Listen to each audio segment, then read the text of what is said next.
The views and opinions expressed by the participants on this show are not necessarily those of Stewart Information Services Corporation, Stewart Title, or Stewart Insurance. Before you make any investment, you should seek the advice of your investment advisor or attorney. Whether you're a real estate broker, realtor, homeowner, buyer, or seller, everything matters when it comes to real estate. This is Real Estate Matters with Stewart Title. Stewart Title's Bill Knapik and guests open the door to what really matters in owning, buying, and selling real estate.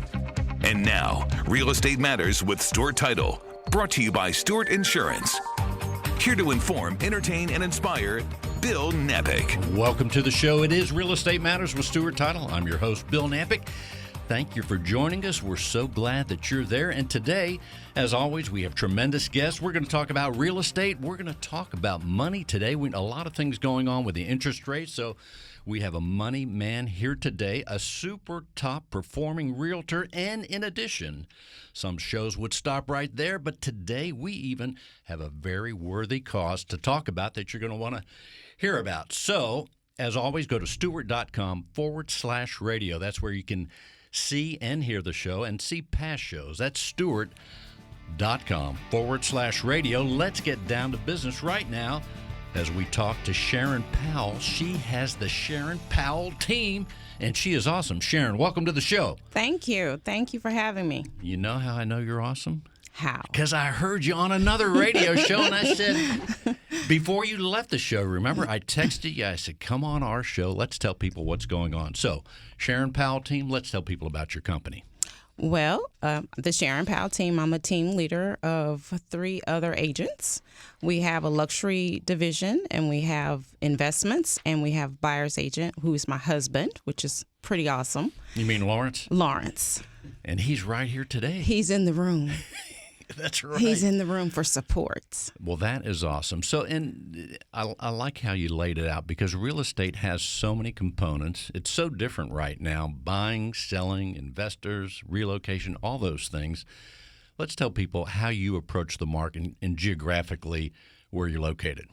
Well, I'm located in Cypress. Our actual office is with Remax Integrity in Spring.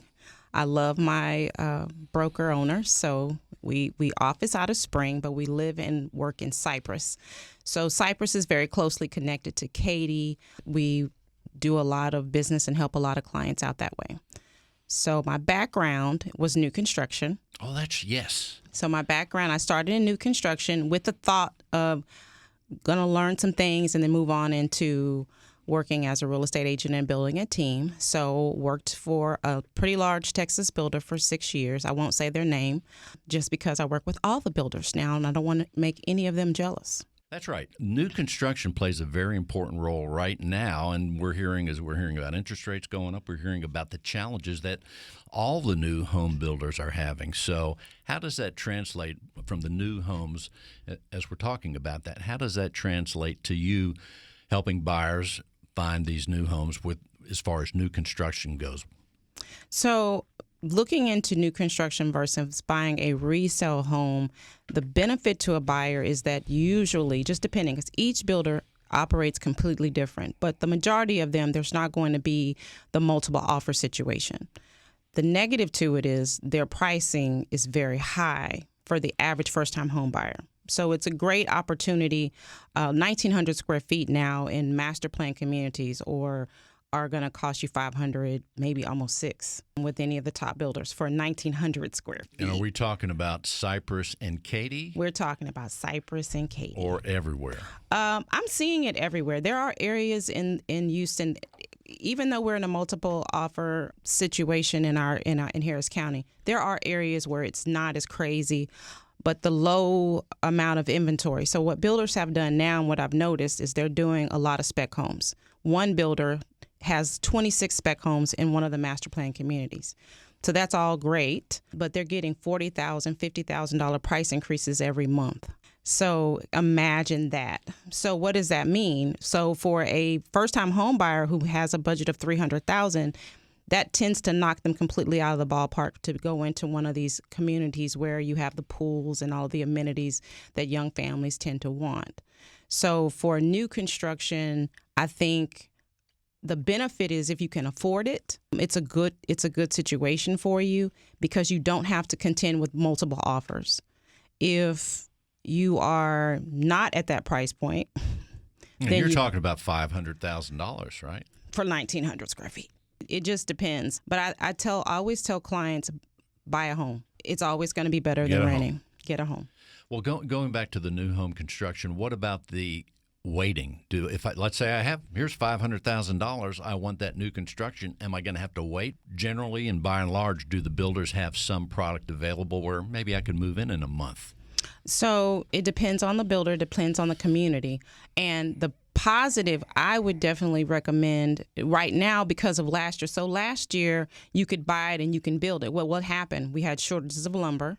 We had shortages of paint.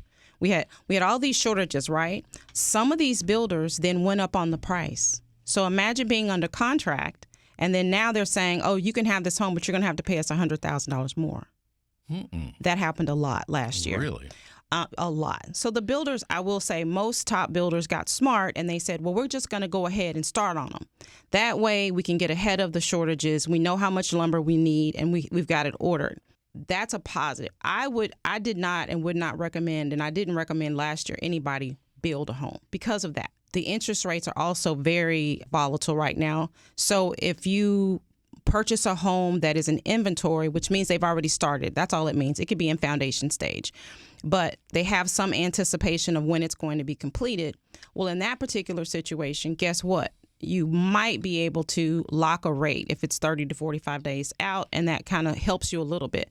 But it would be scary for new construction in building a home from ground up in this environment. So as far as when you're helping, let's say the buyers we'll take Katy in Cypress, just because we mentioned that, and that's a very popular area of town, no doubt about it. So when you're helping them and they say, Sharon, I want new construction, and maybe they want new construction just to have, like I would like it because I have an old home from 93, just to have the new plumbing, new appliance, everything fresh and new. So if I want to buy that new home, brand new construction, there is a great chance that you can find something right now because we're in the place where you're not in summer. So you should be able. There are quite a few builders right now. There are whole neighborhoods going up right now in Cypress that are brand new. That you could buy something right now if you're in the price point. And I always tell people with the right temperament. This market is all about your temperament, your patience, your expectations of the builder, because the builders aren't doing the things that they used to do. And you get that a lot. Well, when I built my house, I got all of this. When we built our house, they had things called incentives. That was to incentivize you to buy the house. Now the incentive is you get a house. Hey, you want a house? You want a house? You better feel glad. I have a house. That's all I have. And that ain't right, but that's the way it is. I had a client tell me just the other day, she was like, well, when we build another big builder, I'm not going to say, and they did this. And I said, girl, customer service hasn't been the same since COVID. I'm sorry. It's just not the world that we live in anymore, right? We're not in a world where people are nice. Builders aren't going to run after you. Okay, this is the earnest money. Here's the paper that says if I go up, you're going to pay more. Here's it's the ebb and flow of everything. It's just different now. It is different, and now more than ever, whether you're buying, in my opinion, whether you're buying or selling, you need the right real estate professional like the Sharon Powell team, right? Right. I agree. To work you through and navigate you through those waters, whether it is selling or buying. All right, let's forget new construction for a minute and go to, again, Katy or Cypress. Let's take Katy just for the fun of it. Okay. I want to buy a home, a pre-existing home, somewhere in the Katy area, and I have $400,000. What can I get, if anything? It's funny you say that because I have a client that's interested in Cypress or Katy, and they want to be even lower than that. I'm seeing a lot more homes on the market. If you said to me, hey, I want to buy a house that's $400,000, I would first ask you how much money you have additional. Withstanding your down payment, like how much more do you have? Because that's going to determine whether we're going to be able to buy a house at $400,000. Listed at $400,000. Right. So what you're saying, you're getting me ready to tell me I'm going to have to pay more than the list price, or go down on what you're asking. So I would, it's all about temperament. I think one of the strengths of the Sharon Powell team is the honesty. So I would say if you want a house that's $400,000. then we probably want to look at 380. There you go. Okay. So it's setting the expectations. Absolutely. And even though we're in a different market now, you have to manage the expectations Absolutely. of the customer, whatever your field is, no doubt about that. So still, the idea of paying more, and it is the norm, I understand it, but the idea of paying more than the list price still goes against some people's grain, like me. That's why I'm not buying any real estate anytime soon. But do you run into that where the buyer's like, hey, I mean, I just can't do that. I'll stay where I'm at and hope and wait that it changes. But is it really going to change? Well, I literally just had that situation. And I will tell you, the loan officer and we all felt like that the buyer was making a mistake. Just simply because I always say the time is always now. The people that last year said, oh, I'm not going to get in. Oh, I can't see paying overpriced. Oh, my God. Well, now, their AC just went out. Everything is more expensive now, right? Food is overpriced. Gas is overpriced. So last year I had the shock going into these new construction. I was like, I just can't do it.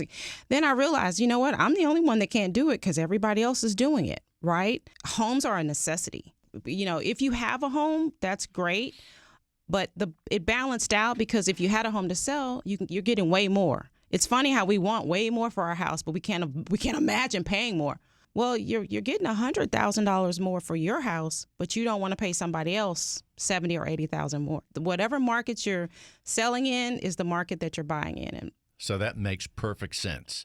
How often are you running into people that are new home buyers? It's their first purchase. Maybe right now their choice is not staying in their home, but it's, hey, do I want to continue renting? And we know that the rents are going up as well. So how often you run into the new person buying a home for the first time buyers? Well, we know we have a ton of those people in the market because there's always somebody doing very well in any market. When we run into them, we talk to them about temperament, the same thing. It's the same message about, you are going to probably have to do multiple offers. That's just part of the game. We talked about how much cash can you pay over. We explain appraisals, and then we try to look at getting them the most that they can for their money. And I still say every year, I'm always like, oh, gosh, the year before was the best year ever. It's usually true. Like people that bought in 2020, they're looking back like, whew, right? I'm glad we're not in that. Rents are really scary because they're not going up a couple $100. I've had a lady call me and say they went up $600 on her rent. Really? Yes. So, and what was she paying around? Do you know? She was at the time, I want to say she was probably about $1,600 for a one bedroom. And all of a sudden it's going up $2,100 exactly. or so dollars. And they're going to get it. That's a chunk. They're going to get it because of the shortage. And then you have a lot of people that move here. I listed a home to a couple that were living in those weekly, they had sold their home in Florida. They moved here and they were literally living into the weekly stays with kids. And so that was after they took the car trip with the kids absolutely, from Florida. So absolutely. Now it's like, here absolutely. we go. So yeah, and they purchased a house in a grape community out in Cypress and Bridgeland. But they literally were living, I was like, wow, that's a risk to move your whole family. But they found a house. Yes, they paid over asking, but now they have a beautiful home in a beautiful community. Or on that same note is that those that have paid a little bit more, or maybe even a lot more, depending on the home and their situation, a year ago, and they see what's going on now, they're glad they did. They're glad they did because interest rates now, and that's a whole nother, so that it's always, the time is, I always tell people that if you're thinking about moving, the time to figure it out, get with someone that can help you, have the right perspective, and prepare. I heard a quote, I don't know, someone said about rents. I don't know if it's true or if I even have it, but you'll get the gist if I have it correctly, and that is over the last 80 years, I think it was said there's never been a quarter or a certain amount of quarters where rents have gone down. Right. So that speaks to not just renting, and even if that's partially true, 80 years is a long time. That just speaks to real estate. Yeah, it has ups and downs, but we're in an up that it seems like it's climbing. The crystal ball, Sharon, where do you think this is all going to go? Just guessing, here we are at 2022. How's it going to play out considering interest rates are going up? And whatever other factors, and inflation's going up, we'll say. What do you think is going to happen to the real estate market in Houston? I truly believe, and I want to write it down because if I'm right, I need to start. We're recording this right now. Hey, you heard it here first, you heard right? it from Sharon Powell. I'm either going to be extremely successful or I'm going to flat on my face. But what I think is simply this when it comes to my predictions. What I think is that with the interest rates going up, I don't think it's such a bad thing, because I know when we purchased our first home, I think our interest rate was like 7%. It was crazy. It was back in 2000. Our interest rate was really high, but we could afford a home. So I believe that the interest rates going up are going to slow the buyers down a little bit. And so it's going to slow the builders down because they're hedging their bets that we're going to keep overpaying for houses. With all the inventory that's on the ground right now that they're going to want to get rid of, I do believe that they're going to have less buyers, which means a reduction in prices. And I've already seen in my area, there are homes that are on the market. A year ago, I mean, not even a year, 6 months ago, there were no homes on the market over 30 days. I don't care how crappy it was. But we're already seeing a little slowing. But I think that balances us out, because I think even though you may be paying more in the interest rate, you're not paying as much for a home. Now, are we going to drop down to all of this prices? I don't think so. But we're still going to be reasonable. The Sharon Powell team, we're on all of the social media outlets. We have a YouTube channel. Our number's 281-221-0181. 281-221-0181. A lot of ones, because we want to be number one. We believe we're number one. And we always want to let you know that we are always very concerned about keeping your investment as much and helping you in any way that we can. And the number again is 281-221-0181. Sharon Powell. Sharon, thanks for being on the show. Thank you for having me. Okay, let's talk money with Matt Hawks. He is with Network Funding, drove all the way in from the Galveston area. Matt, welcome to the show. Very glad to be here. Here you are. You drove from Galveston all the way, right? Yes, sir. When you're in Galveston, though, it's always almost like you're on vacation, I'm thinking. Yes, it is. It's a great environment. Well, let's tell people, you are with Network Funding. Let's tell people about your company. Network Funding is a mid-sized lender. We've been around since 1998. We're big enough to get the great rates, but we're small enough to give the personalized care that each individual needs and make sure all the deals go smooth. We have several different programs we do offer besides Fannie Mae, Freddie Mac loans. We do alternative options, bank statement loans, DSCR, and also have programs for retired people to use asset utilization programs. Well, that's one of the things when I think about, and other people think about lending, there's several types of loans, right? Yes, sir. And everybody's situation's a little bit different in terms of how much cash they have on hand, down payment, all those sorts of things. And I bet throughout the week, people ask you constantly, what's the interest rate? Get that every day. And the sad part is they just keep going up. On a conventional 30-year fix, you're right about 5% on a primary residence right now. So 5%, that's where we're at.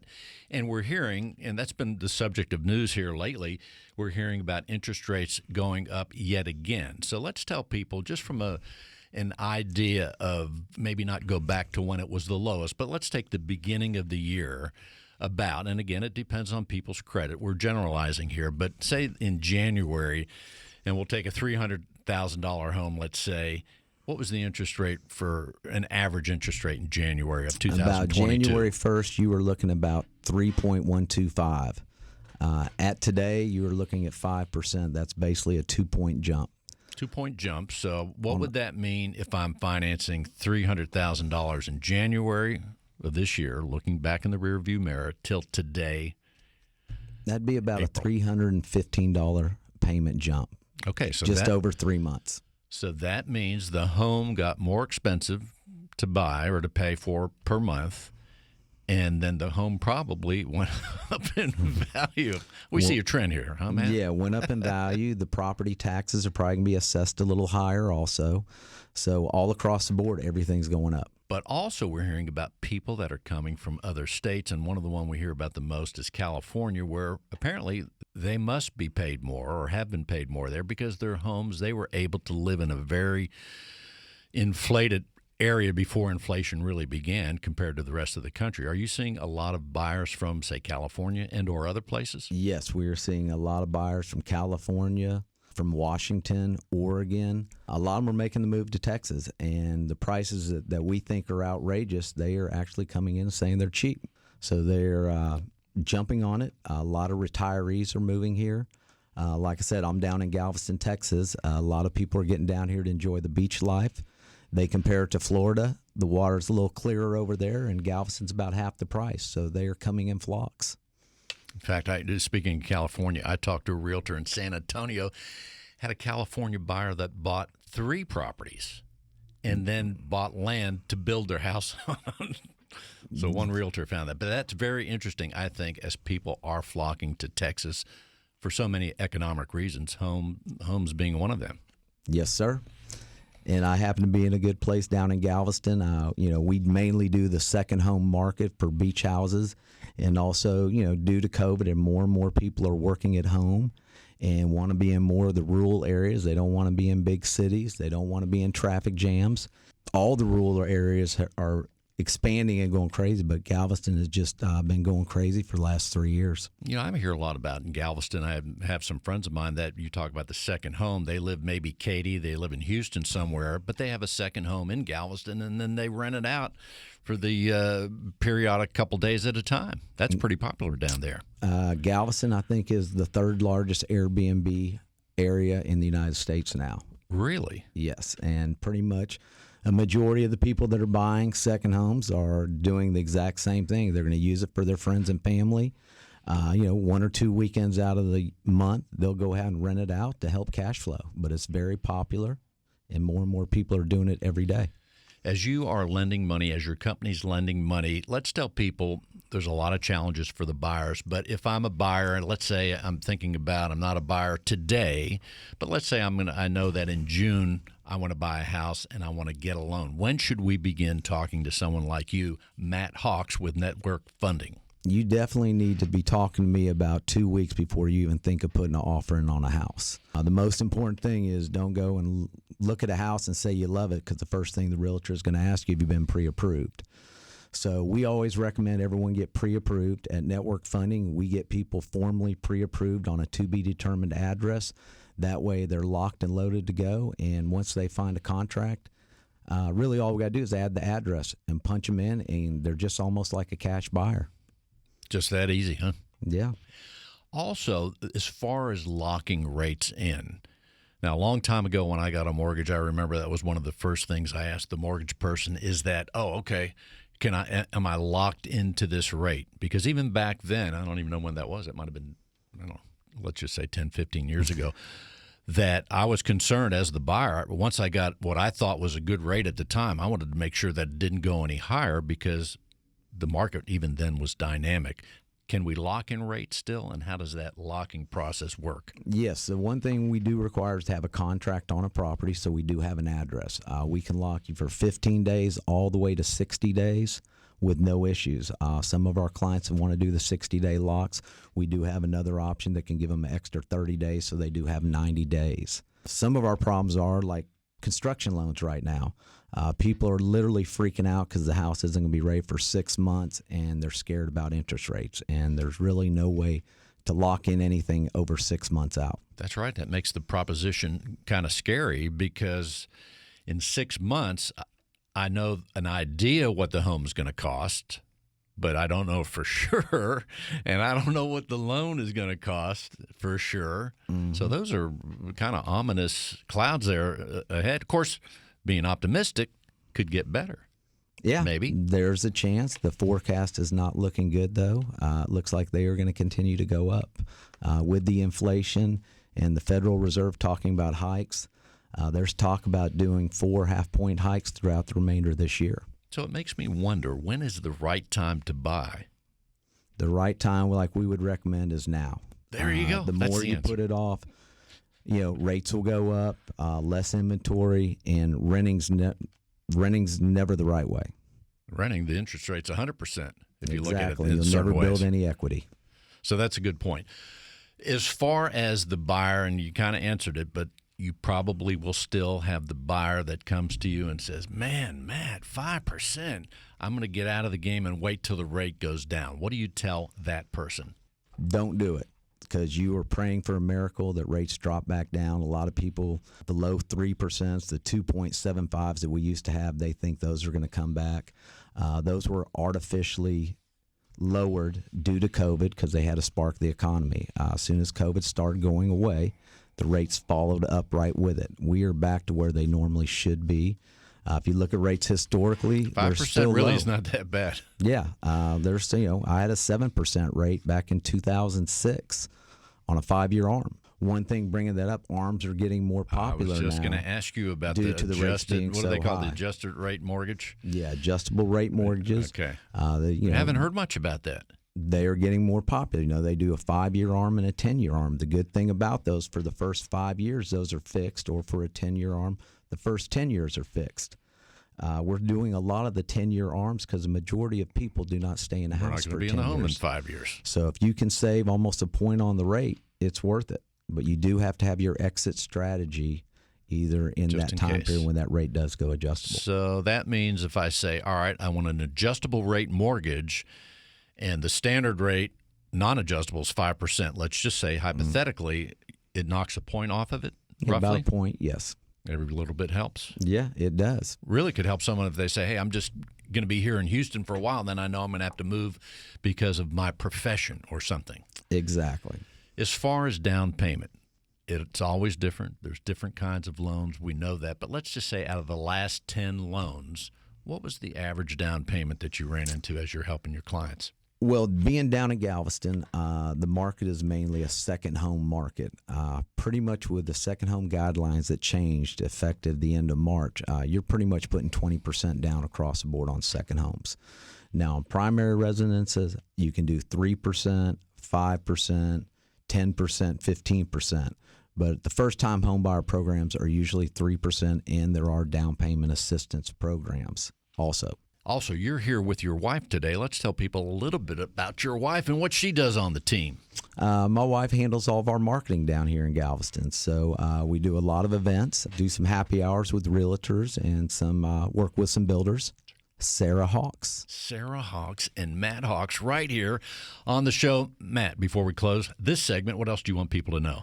Just really, we've been doing this over 25 years. We have a great name down in Galveston. If you ever come down there and look at a house, everybody's wanting to move down there. It's beautiful, no traffic jams, and it's just a different way of life down there. And let's tell people how they can reach you, Matt Hawks, with Network Funding. You can reach me anytime. Doesn't matter if the weekends, 281-773-2592. Also, we have an online application that you can apply 24/7 and get a pre-approval letter without even talking to me at nflp.com/Matt, M-A-T-T, Hawks, H-A-W-K-E-S. And the phone number again is? 281-773-2592. Matt, thanks for being on the show. Hey, I appreciate it. Thanks for having me. Let's welcome Elizabeth Stein. She is with an organization. I'm going to give the website. It is called HoustonsBravest.org, helping firefighters. Elizabeth, welcome to the show. Thank you for having me here to talk about it. Well, let's tell people about the official name of the organization and what you do and what the organization does. Great. It's Houston Professional Firefighters Association Charitable Foundation, or HPFFA, and make it short for Charitable Foundation. Indeed. So as far as you're helping firefighters, Correct. Give us an idea of some of the things you're doing and some of the people who would be able to help the organization. Well, clearly many people in the community, individuals, corporations, hospitals. We got started as a fundraising arm in 2018, right in the middle of Harvey, when it was explained to us all the equipment that they didn't have, the boats that they didn't have, chainsaws they didn't have, lots of very important tools at that time. And they had come to me and asked me if I would help get an event started that would raise funds, that they really did not have a fundraising arm prior to that year. So we got started and been around since 2018. This is our 5th year. We're right at $2 million, having raised money, and we're spending it quickly. And prices are going up for everything. So And well, right. and availability has been tough. If you order a boat for the bayou, it takes quite a long time to get it. But from our onset, we've been able to, there's just a long, long list of things that we've been able to purchase that go immediately to the firefighters in town. So we do not go through a city budget. We're independent of the city budget, and we buy equipment and disperse it through 90-something stations. And the firefighters, they do such tremendous work. It's such an important job right here in Houston. First of all, it's already hot and humid most of the year, and here are the firefighters, just as a small part of things I'm looking at. They're geared up with heavy equipment, battling blazes and things like that. It is a tough job in any part of the country, but certainly here in Houston, there are some nuances, I think, that may be even more challenging. What are some of the things that the firefighters need the most? You mentioned some equipment and things like that, but what are some of the other things? Well, we've been working hard. We keep an ongoing list. Much of the equipment is really, some of it's very, very simple in terms of replacing equipment that's not working when it's not. Our goal, of course, is things that are not provided by the city of Houston. We want to be there for other things. We have purchased F-150s. What we found in the beginning, we had canine dogs that were not able to go out because the automobiles that were their issue did not have air conditioning. So we partnered with the Houston Automobile Dealers Association. We purchased trucks that are outfitted now with AC. We purchased drones that we did not have. We've purchased fast boards for all stations. We are now working on medic vests. So the Houston Fire Department has a division which are riot medics, and they did not have gear associated with going out into a riot. And so at the time, they would partner with some of the HPD, share vest, and now we're able to order and provide vest. In addition to that, the list is very, very long and might be too much, but we've been able to purchase active shooter training.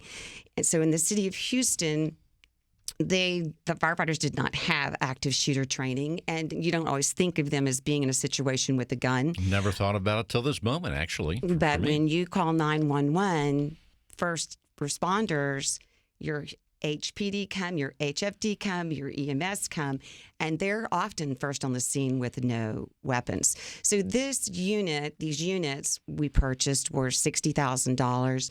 Now it's given us an opportunity to really bridge a gap between HFD and HPD where we are sharing that training equipment with them. So it's lots of great partnerships have come from their fundraising effort. And like you said, both groups are on the front lines when we call for help, and especially the firefighters. I remember one time, a long time ago, I had smoke in my house, and I guess the draft wasn't working right or something, but 2 fire trucks showed up right in the very front. And I said, hey, I got it under control. They said, no, we got to come in and take a look. And they did. But, yeah, they were right on it. And I guess all day long they're doing important things like that. We want to help them. Who are the people that can help your organization? Every single person, from someone who can send a donation for $5 to the sky is the limit. We currently have taken it back over the firefighter calendar, which I brought you one today. It is something that was done for many years. For 7 years, they stopped doing the firefighter calendar, which directly benefits burned children. So we've got many, many arms of what we are developing and doing right now. And we have presenting sponsors for the last 3 years of over $50,000, and then we have people that just send us $100. We are thrilled to have any amount of money. Well, one of the things we think about, I know I thought about it when Hurricane Harvey came around, my home flooded. We think about flooding, and I'm going to guess the only thing worse than flooding is to have your home on fire. Because if you're flooded and you maybe have a second story, you could at least save some things. But if your home's on fire, you lose everything almost. Exactly. So you have that loss of property when a fire takes place. And you mentioned that there's, as far as injury of burned child or burned individuals inside the home that may not get out, you have that. But I'm going to guess also there are firefighters that are injured in the line of duty. And that's a very important part of our mission. And we explain that when we are out asking for donations, that we're there because the equipment need is astronomical. But also the burden on firefighters and their families when in service, they run across everything from breathing too much carcinogens, to having fires themselves, to having injuries on the job. So part of what we do is that we help them in their time of need. As far as medical scenarios. Correct. As far as medical. Smoke inhalation, burned Correct. skin. I mean, those are all horrible things. Correct. And hopefully, a long-term goal that we have is to build a facility, because they're still, Local 341 is still on the east side of town, in a 1948 house, and that's where they work. So the goal of the president, Marty Langton, would be to build a building where there is healthcare as a component of that building, as well as offices to help run the Local 341 and the charitable wing. Just curious right now, as far as firefighters here in Houston, Texas, do we have enough? Or is it one of those things like we know just a regular employer? A lot of employers are just begging for people to apply for their job. But right now with firefighters, how we stand as far as personnel? So the best I can say, and without getting into any sort of a controversial piece of that conversation, no, I think we run lean, and they often have to pitch in and help each other in different areas to make sure that the right equipment gets to the right place at the right time. So there's certainly room for could use a little more help. They could use a little more help. It's a big city. And think and about equipment is a huge issue, whether you look at the age of fire trucks or you look at these jaws of life. It's pretty varied. It's pretty varied. Would it be safe to say, I'm just thinking, they mentioned jaws of life, I'm thinking about automotive scenarios too. Firefighters show up on the scenes on highways, not just when your house has a problem or your business is on fire, but the fire trucks are there when the cars and trucks are on fire and the freeway's shut down. There's always plenty of fire trucks there. And that's one of the pieces of equipment that we are addressing right now. Currently, city-issued equipment vests, when you're on the highway, are of one color that doesn't really separate them from other highway workers, if you will. So we're currently pricing and purchasing vests for the departments that get the heaviest amount of calls for traffic accidents and fatalities. And also, once again, I started to say this, there are more people moving to Houston, Texas. We need all the help we can in terms of firefighters, police, and all the supportive roles in any city government, because Louisiana license plates, California, I'm seeing them all. You are too. Before we close the segment, Elizabeth Stein, what else should we know? Well, you should know that our event, our fundraising, our yearly event is coming up October 29, and it will be our 5th year. We will have on the website, houstonsbravest.org, all the information by the end of this week. We've finalized the date, and we hope everyone will come out and support us. Or if you're not available, go online and make a donation to your favorite area, because we are big supporters of people being able to restrict their funds to what they would like to see happen. Simply go to the website, houstonsbravest.org, houstonsbravest.org. Elizabeth Stein. Once again, houstonsbravest.org. Elizabeth, thanks for being on the show. Thank you for having us. I love to say, stay close to your Stewart Title Business Development Officer. She is here, Maggie Green, from our historic Galveston office. Maggie, welcome to the show. Thank you. It's good to be back, Bill. And here you are. You brought Matt and his wife here to the show. did. How awesome is that? I know. Aren't they great? They are super awesome. Let's tell people about your office. Just a word about historic Stewart Title Galveston. Well, downtown, I'm over at West End and downtown. And West End is a separate location. Right. Okay. It's in Pirates Beach, and they have 2 fabulous closers there, Melissa Wheatley and Nolan Roach. And then downtown office is where Stewart Title started. So it's the original beautiful building. And that's over 120, probably about 129 years or so ago. That's a long time. Long time. It has a lot of history for our company. Yeah. It's a beautiful building. Come down and see it. We have 3 awesome closers there. We have Dana Phillips, Mary Watley, and Suzanne Crawshaw. And then I'm the business development rep, Maggie Green. Follow us on Facebook. It's Galveston Stewart Title County on Facebook, and I post events and everything that we're doing. Well, we could talk hours about the history, but right quick, we even have documents where Sam Houston's signature is there. It goes that far back. And the side note is we developed from a company in Galveston to an international company traded on the New York Stock Exchange. How awesome. Pretty awesome. Super. Let's tell people, Maggie Green, how they can reach you when they want to close in the Galveston, one of the two offices. Okay. You can reach me at 409-356-3981, or you can call the Galveston downtown office. It's 409-763-4641. And then the Weston office is 409-737-1488. Super awesome. Thank you, Maggie Green from Galveston, Texas, Stewart Title. Yeah. Real Estate Matters with Stewart Title would not be possible without our partner, Stewart Insurance, with a focus in real estate and a special focus on real estate brokers. Stewart Insurance creates insurance plans to address the risks facing our industry today. They invest a significant amount of time helping real estate broker owners offset and manage their risks. Here he is, John Bramlett with Stewart Insurance. John, welcome. Thank you, Captain. Always a pleasure. Wow, what a show. So much information here today, and the icing on the cake is insurance. Once again, here you are. What should we talk about today, John? Well, I'm going to throw you a curveball today, Bill. Okay, I'm ready. We're going to talk about networking. I live in that world, and I know the majority of our guests live in that world, and quite a few of our listeners live in that world where you're always out building relationships, meeting needs, and providing value. And for some people, it's a very natural activity. For others of us, it can be a challenge. You know, some days it's very fluid, and some days you've got to really push yourself to get in the game. So I'm always looking for some tips to help, or some guides to kind of remind me about how to go about it. And I came across a few recently and wanted to share them with the audience.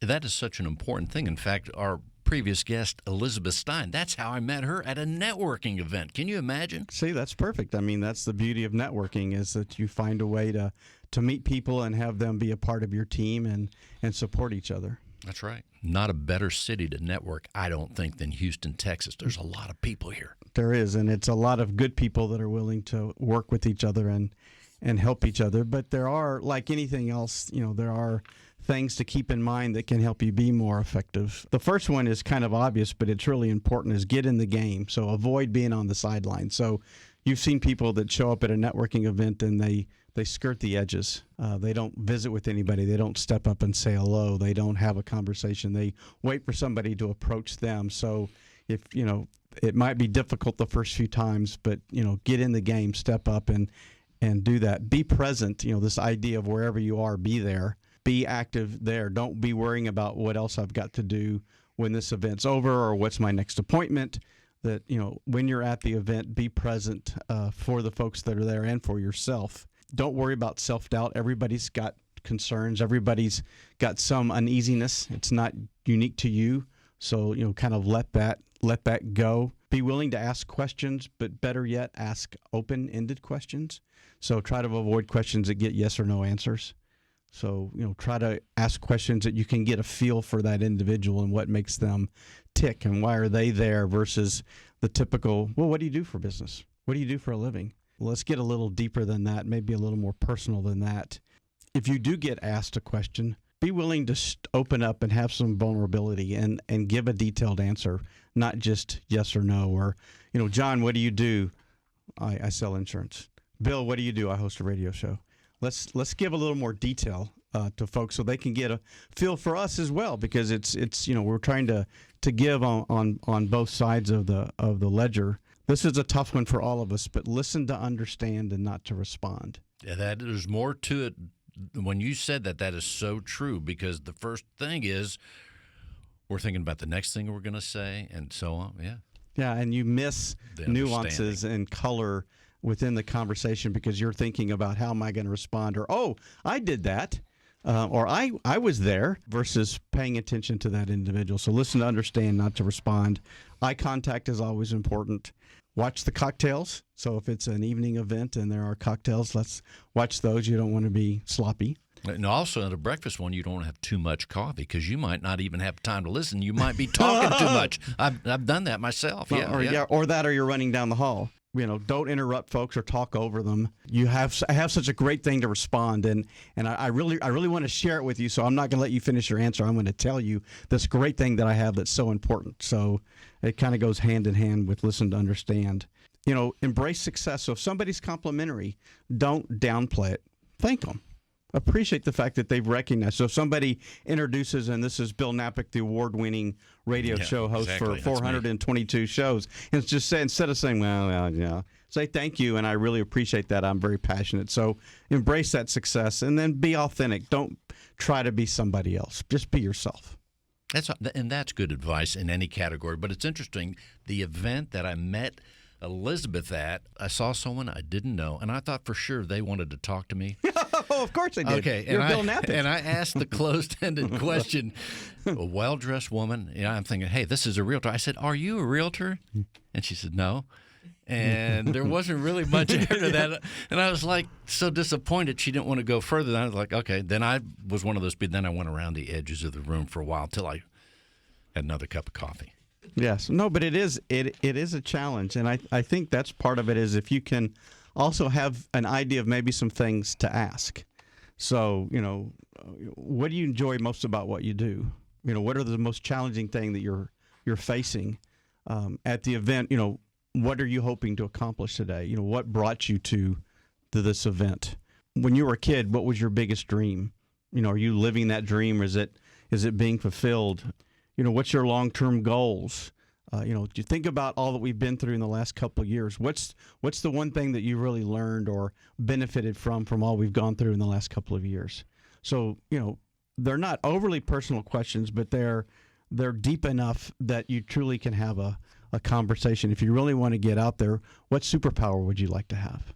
Well, there's so many. First of all, people are so interesting to begin with. Mm-hmm. Now, here, in my experience, hosting radio shows and doing this all the time, that's one of the things that drives me because I have a genuine curiosity. And I think whether you host a radio show or not, especially real estate professionals, it's interesting what drives one person versus another to do anything, but certainly questions about the profession, about our city. There's so much to talk about right now in Houston, Texas, the things going on here.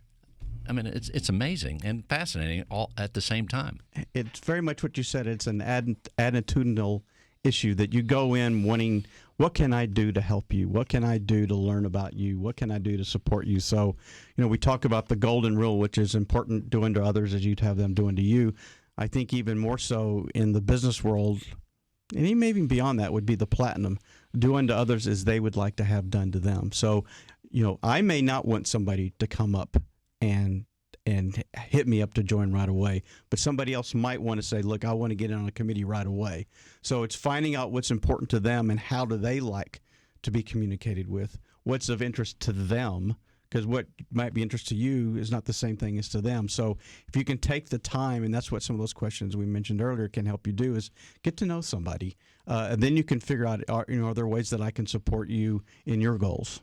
And one of the things I like, whether it's a networking event or any kind of event where there's other people there and things go well, maybe one thing does, or you've made one connection, maybe you've made several. I like the part about that is when you drive away and say, wow, look how great that was that I got to meet Sharon or I got to meet this person, and then this is going to happen next. And you're like, wow, if I wouldn't have gone to this event, if I didn't leave the house, leave the office, this would have never happened, and my life wouldn't have this extra seasoning in it, let's say. And I would add one thing to your self-talk as you're driving away from the event would be, who do I need to follow up with? Follow up. You always talk about, Bill, about commitments, and that if somebody's made a commitment, they need to honor it, and that's one of the things that's critical to you in your life. So I think if you committed to send Elizabeth some information about real estate matters, or you committed to somebody to say, hey, I've come across this great book. Yes. Let's get together for coffee. Then make that next step to set up the coffee date or the lunch date. And John, before we close the segment, what else should we know? We've just scratched the surface. This is a good topic to bring up again. I like it. It is. Well, and it's important, and we all do it. And just as important is making sure that as an individual or as a business, you're properly insured. And working with Stewart Insurance, we can help you get that way. So if it's your home policy or flood or auto, or you're buying a second home in Galveston and you're going to go through network to get your mortgage and you're going to close with Stewart Title in Galveston, we can help you with that vacation home on that policy, as well as if you're a real estate broker or property management firm, independent title and attorney agent, and you need some help with your business insurance, we can help with that as well. And if I'm buying a new home, especially if it's new construction, I think I'm calling Sharon Powell. She has extra insight into real estate in general, but certainly that new home purchase. Absolutely. New construction, rather. Absolutely. No, Sharon would do a great job. And when you're in that option period and working with Sharon, then give us a call and we'll make sure that you've got that coverage so you'll know exactly what that mortgage is going to be from Network. Sounds like they should call 866-798-2827. 866-798-2827. even if they're in Galveston. 866-798-2827. Ladies and gentlemen, John Bramlett with Stewart Insurance. John, thanks for being on the show. Always a pleasure, Bill. We thank you all for listening to Real Estate Matters with Stewart Title. I'm your host, Bill Knapik. As we close the show, she is back, super realtor Sharon Powell with the Sharon Powell team. Sharon, as we close the show, what else do you want people to know? That the time to get in the market and purchase a home is always now. So there should be no question about it. It's a simple answer. The time to buy is now. And call me, 281-221-0181. Sharon Powell with the Sharon Powell team. number again? 281-221-0181. And Sharon, thank you so much for being on the show. He's back. Mr. Moneybags, Matt Hawks with Network Funding. Matt, I know you're going to be driving back to Galveston after the show, but in the meantime, what else should we know? Well, one thing you should know is we do have a brick and mortar office down there. So if you want to stop in any time, we're at 1009 Broadway. Also, we are take applications anytime, 24/7, Monday through Friday. Just call us at 281-773-2592. And I think it was the Drifters and George Benson said the neon lights are bright on Galveston, 1009 Broadway Street, right? Yes, sir. Your number is 281-773-2592. I bet I'm the only one in this room that ever heard of the Drifters. Maybe there's one or two other people. Thanks for being on the show. Thank you very much for having us. And we thank Maggie Green for bringing you and your lovely wife here. She's back, Houston's Bravest.org, a very worthy cause right here in Houston, helping firefighters. They're there, whether your car catches on fire, your home, they're there to help. Elizabeth Stein, welcome back. Thank you. Thank you for having me. And we just want to tell all of your listeners that we are grateful for every donation, no matter what Small size. or large, right? Small or large. And we promise to continue to be good stewards of your money, hard-earned money. So please look at houstonsbravest.org and come and see us on October 29th for our 5th annual gala. Elizabeth Stein, houstonsbravest.org. Go to the website, see how you can help. Speaking of being good stewards, we will be good stewards of your real estate transaction at Stewart Title. That's right, we have many locations right here in Houston. Super business development people like Maggie Green, Joyce Eisenberg, who's been here today observing the show. Also, outside of Houston area, we have Stewart Title locations all over. Simply go to Stewart.com. And to hear this radio show again and again or past episodes, simply go to Stewart.com/radio. That's right, you can see the guests and hear them too. Stewart.com/radio. Thanks for listening. We will see you next week. If you're a real estate professional, then listen closely. Cyber criminals are targeting our industry. They are impersonating real estate professionals, homebuyers, sellers, and title agents. Contact Stewart Insurance to determine if your business is properly insured. Visit StewartInsurance.com or call 866-798-2827.